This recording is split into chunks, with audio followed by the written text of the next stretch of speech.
Tourist visa apply करना चाहते हो, वर्क परमिट अप्लाई करना चाहते हो, स्टूडेंट वीज़ा भी जो अप्लाई होंदा तद भी थोड़े फादर की जी इनकम का सोर्स वो दिखाना जरूरी होंदा है। सो भावें तुसी टूरिस्ट वीज़ा कर लो, वर्क परमिट कर लो या तुसी स्टडी वीज़ा कर लो। दोस्तों जी ITR है वो थोड़ा एक बहुत इंपॉर्टेंट डॉकूमेंट होंदा है।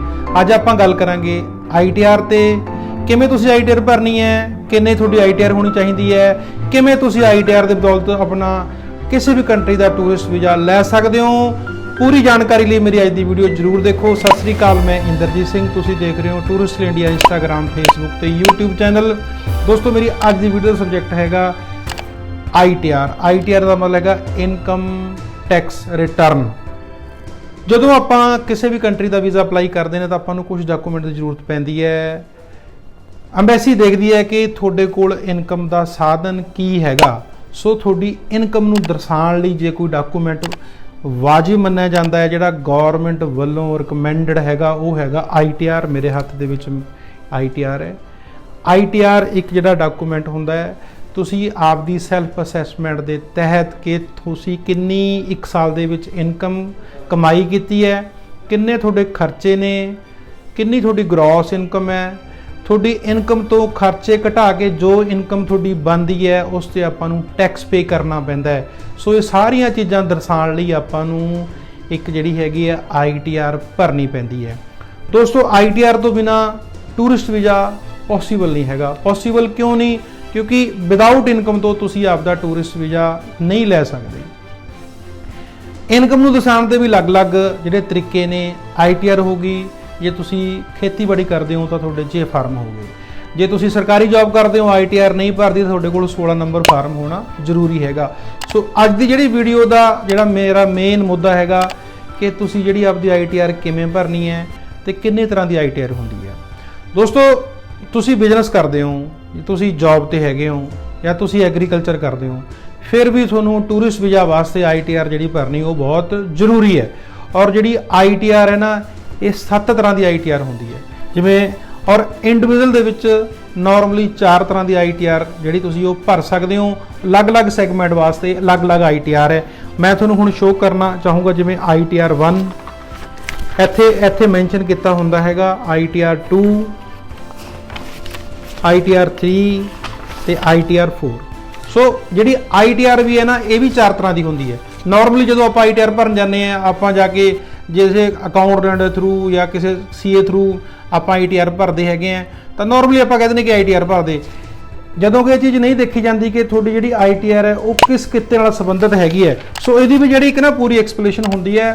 और खास करके अंबैसी जी इस चीज़ पर बहुत डीपली ध्यान देंदी है कि तुसी टाइम पास वास्ते तो नहीं ITR भरी हुई, सिर्फ तुसी वीज़ा लैण वास्ते तो नहीं ITR भरी हुई। सो ये कुछ टैक्नीकल पॉइंट होंदे ने जिहड़े आम बंदे नूं नहीं पता हुंदा। सो मेरी कोशिश है कि मैं तुहानूं ये चीज़ दस्सण दी कोशिश करां ताकि तुसी कल नूं आपदा टूरिस्ट वीज़ा या कोई होर वीज़ा अप्लाई करदे हो अंबैसी दे विच मार ना खा सको।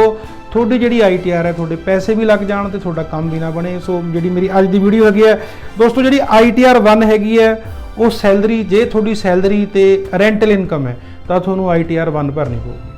सैलरी इनकम ते रेंटल इनकम वास्ते तुसी आपदे कोई कमरे बनाए हुए ने, किसी रेंट ते दिते हुए, थोड़ी कोई दुकान बना के तुसी रेंट ते दित्ती हुई है, तुसी शोरूम हैगा थोड़ा तुसी रेंट ते दिता होया, और जिहड़ी थोड़ी जे तुसी सैलरी परसन हो, इन्हां दोनों चीज़ों वास्ते जिहड़ी ITR 1 भरी जाती है। इस तो इलावा जे तुसी जॉब भी करते हो तो नाल तुसी एग्रीकल्चरिस्ट हो, तुसी खेतीबाड़ी करते हो तो तुसी जॉब भी करते हो तो तुहानूं ITR 2 भरनी पैनी। ठीक है जी। जिहड़ी ITR 2 हैगी है दोस्तों वो सैलरी परसन ते एग्रीकल्चर, इन्हां वास्ते जिहड़ी हैगी है ITR 2 है।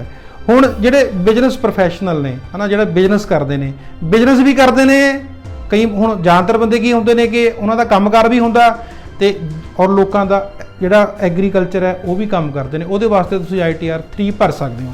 सो एग्रीकल्चर ते बिजनेस प्रोफैशनल की जिहड़ी इनकम है वो ITR 3 के तहत तुसीं भर सकते हो। और ITR जिहड़ी 4 होंदी है दोस्तों वो होंदी है बिजनेस ते प्रोफैशन। जिहड़े बंदे प्योर बिजनेस करते हैं, कोई इनकम नहीं उन्हां दी बिजनेस तो इलावा होर कोई इनकम नहीं हैगी, ठीक है, वो सिर्फ ITR 4 भर सकते। सो ये जिहड़ी पूरी एक्सप्लेनेशन हैगी है कि तुसीं किवें ITR 1 2 3 4 4 तरह की ITR जिहड़ी इंडिविजुअल तुसीं भर सकते हो। ਔਰ ਜੇ ਤੁਸੀਂ ਟੈਕਨੀਕਲ ਤਰੀਕੇ ਨਾਲ ਚੱਲੋਗੇ ਤਾਂ ਤੁਸੀਂ ਵੀਜ਼ਾ ਲੈਣ ਦੇ ਵਿੱਚ ਵੀ ਕਾਮਯਾਬ ਹੋਵੋਗੇ। ਇਸ ਤੋਂ ਇਲਾਵਾ ਕਿੰਨੇ ਦੀ ITR ਚਾਹੀਦੀ ਹੈ? ਨਾਰਮਲੀ ਐਮਬੈਸੀ ਇਹ ਦੇਖਦੀ ਹੈ ਵੀ ਕੀ ਤੁਸੀਂ ਇੰਨਾ ਕੁ ਪੈਸਾ ਕਮਾ ਲੈਂਦੇ ਹੋ ਕਿ ਜਿਸ ਦੇ ਨਾਲ ਤੁਸੀਂ ਆਪਦੇ ਘਰ ਦੇ ਖਰਚੇ ਪੂਰੇ ਕਰਕੇ ਤੁਸੀਂ ਜਿਹੜਾ ਬਾਹਰ ਦਾ ਟੂਰ ਅਫੋਰਡ ਕਰ ਸਕਦੇ ਹੋ। ਸੋ ਨਾਰਮਲੀ ਜੇ ਆਪਾਂ ਕੈਨੇਡਾ, ਆਸਟ੍ਰੇਲੀਆ, UK, ਅਮਰੀਕਾ ਦੀ ਗੱਲ ਕਰੀਏ ਤਾਂ 5 ਤੋਂ 6 ਲੱਖ ਦੀ ਜਿਹੜੀ ITR ਹੈ ਉਹ ਸਫੀਸ਼ੀਐਂਟ ਹੁੰਦੀ ਹੈ। ਸੋ ਤੁਸੀਂ ਇੰਨੀ ਕੁ ITR ਜੇ ਭਰ ਲਓਗੇ ਤਾਂ ਤੁਸੀਂ ਜਿਹੜਾ ਹੈਗਾ ਆਪਦਾ ਵੀਜ਼ਾ ਲੈਣ ਦੇ ਵਿੱਚ ਜ਼ਰੂਰ ਸਫਲ ਹੋ ਜਾਓਗੇ।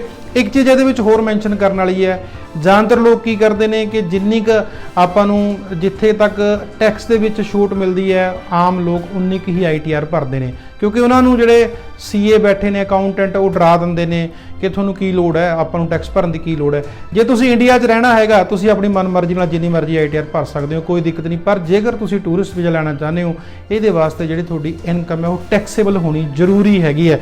ਮੈਂ ਤੁਹਾਨੂੰ ITR ਕੁਝ ITR ਮੈਂ ਸ਼ੋਅ ਕਰੂੰਗਾ। ਜਿਵੇਂ ਹੁਣ ਸਾਡੇ ਕਲਾਇੰਟ ਸੀਗੇ, ਇਹਨਾਂ ਦੇਖੋ ਜਿਵੇਂ 5 ਲੱਖ ਤੱਕ ਤੁਹਾਨੂੰ ਕੋਈ ਟੈਕਸ ਦੇਣ ਦੀ ਜ਼ਰੂਰਤ ਨਹੀਂ ਹੈ ਨਾ।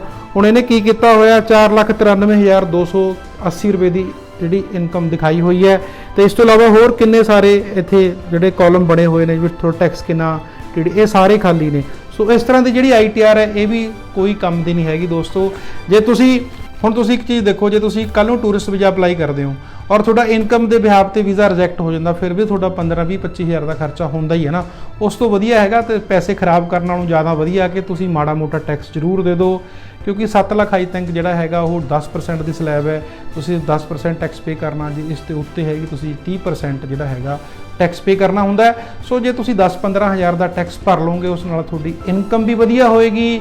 ਟੈਕਸ ਭਰਨ ਕਰਕੇ ਤੁਸੀਂ ਐਮਬੈਸੀ ਦੀ ਨਿਗਾਹ ਦੇ ਵਿੱਚ ਇੱਕ ਵਧੀਆ ਟੈਕਸ ਪੇਅਰ ਦੇ ਤੌਰ ਤੇ ਵੀ ਆਉਂਦੇ ਹੋ ਤੇ ਤੁਸੀਂ ਜਿਹੜਾ ਵੀਜ਼ਾ ਲੈਣ ਦੇ ਵਿੱਚ ਸਕਸੈਸ ਹੋ ਜਾਂਦੇ ਹੋ।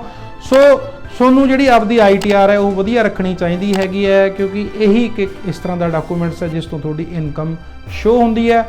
ਸੋ ਮੇਨ ਜਿਹੜਾ ਫੋਕਸ ਹੈ ਐਮਬੈਸੀ ਦਾ ਜਦੋਂ ਤੁਹਾਨੂੰ ਵੀਜ਼ਾ ਦਿੰਦੀ ਹੈ ਉਹ ITR ਵੱਲ ਹੁੰਦਾ, ਤੁਹਾਡੀ ਇਨਕਮ ਵਾਲੇ ਪਾਸੇ ਹੁੰਦਾ ਹੈ। ਜੇ ਤੁਸੀਂ ਇਨਕਮ ਨੂੰ ਵਧੀਆ ਤਰੀਕੇ ਨਾਲ ਰੱਖੋਗੇ ਤਾਂ ਤੁਸੀਂ ਵੀਜ਼ਾ ਲੈਣ ਦੇ ਵਿੱਚ ਸਫਲ ਹੋ ਜਾਓਗੇ। ਔਰ ਇਸ ਦੇ ਨਾਲ ਹੀ ਜਿਵੇਂ ਮੈਂ ਪਹਿਲਾਂ ਐਕਸਪਲੇਨ ਕਰ ਚੁੱਕਿਆ, ਜਿਹੜੀ ITR ਹੈ ਉਹ ਟੈਕਨੀਕਲ ਤਰੀਕੇ ਨਾਲ ਭਰਨੀ ਚਾਹੀਦੀ ਹੈ, ਕਿਉਂਕਿ 4 ਤਰ੍ਹਾਂ ਦੀ ITR ਹੈ। ITR 1 2 3 4 ਸੈਲਰੀ ਪਰਸਨ ਵਾਸਤੇ ਅਲੱਗ ਤਰ੍ਹਾਂ ਦੀ ITR ਹੈ, ਐਗਰੀਕਲਚਰ ਵਾਸਤੇ ਅਲੱਗ ਤਰ੍ਹਾਂ ਦੀ ITR ਹੈ, ਬਿਜ਼ਨਸ ਵਾਸਤੇ ਅਲੱਗ ਤਰ੍ਹਾਂ ਦੀ ITR ਹੈ। ਉਹ ਸਾਰੀ ਚੀਜ਼ਾਂ ਮੈਂ ਤੁਹਾਨੂੰ ਆਲਰੇਡੀ ਐਕਸਪਲੇਨ ਕਰ ਚੁੱਕਿਆ, ਤੁਸੀਂ ਗੂਗਲ ਤੇ ਜਾ ਕੇ ਵੀ ਚੀਜ਼ਾਂ ਦੇਖ ਸਕਦੇ ਹੋ। ਸੋ ਮੈਂ ਸਮੇਂ-ਸਮੇਂ ਤੇ ਤੁਹਾਡੇ ਨਾਲ ਇਸ ਤਰ੍ਹਾਂ ਦੀਆਂ ਇਨਫੋਰਮੇਟਿਵ ਵੀਡੀਓ ਦੋਸਤੋ ਸ਼ੇਅਰ ਕਰਦਾ ਰਹਿਣਾ। ਉਮੀਦ ਕਰਦਾ ਕਿ ਮੇਰੀ ਅੱਜ ਦੀ ਵੀਡੀਓ ਵੀ ਤੁਹਾਨੂੰ ਪਸੰਦ ਆਈ ਹੋਊਗੀ। ਹੋਰ ਵਧੇਰੇ ਜਾਣਕਾਰੀ ਲਈ, ਇਸ ਤਰ੍ਹਾਂ ਦੀ ਹੋਰ ਵੀਡੀਓ ਦੇ ਲਈ ਤੁਸੀਂ ਮੇਰਾ YouTube ਚੈਨਲ ਸਬਸਕ੍ਰਾਈਬ ਕਰ ਸਕਦੇ ਹੋ। ਬੈਲ ਦਾ ਬਟਨ ਦਬਾਓ ਤਾਂ ਕਿ ਹਰੇਕ ਵੀਡੀਓ ਤੁਹਾਨੂੰ ਸਭ ਤੋਂ ਪਹਿਲਾਂ ਮਿਲ ਸਕੇ। ਮੈਨੂੰ ਇੰਸਟਾ ਤੇ ਫਾਲੋ ਕਰੋ, ਫੇਸਬੁੱਕ ਤੇ ਲਾਈਕ ਕਰੋ, ਮੇਰੀ ਵੀਡੀਓ ਸ਼ੇਅਰ ਕਰੋ, WhatsApp ਗਰੁੱਪ ਤੇ ਵੀ ਸ਼ੇਅਰ ਕਰੋ। ਹੋਰ ਵਧੇਰੇ ਜਾਣਕਾਰੀ ਲਈ, ਆਪਣਾ ਕੇਸ ਡਿਸਕਸ ਕਰਨ ਲਈ, ਕਿਸੇ ਵੀ ਕੰਟਰੀ ਦਾ ਕੇਸ ਅਪਲਾਈ ਕਰਨ ਲਈ ਤੁਸੀਂ ਮੇਰੇ ਨਾਲ ਹੇਠ ਲਿਖੇ ਨੰਬਰ ਤੇ ਸੰਪਰਕ ਕਰ ਸਕਦੇ ਹੋ। ਬਹੁਤ ਬਹੁਤ ਧੰਨਵਾਦ, ਸ਼ੁਕਰੀਆ, ਸਤਿ ਸ਼੍ਰੀ ਅਕਾਲ।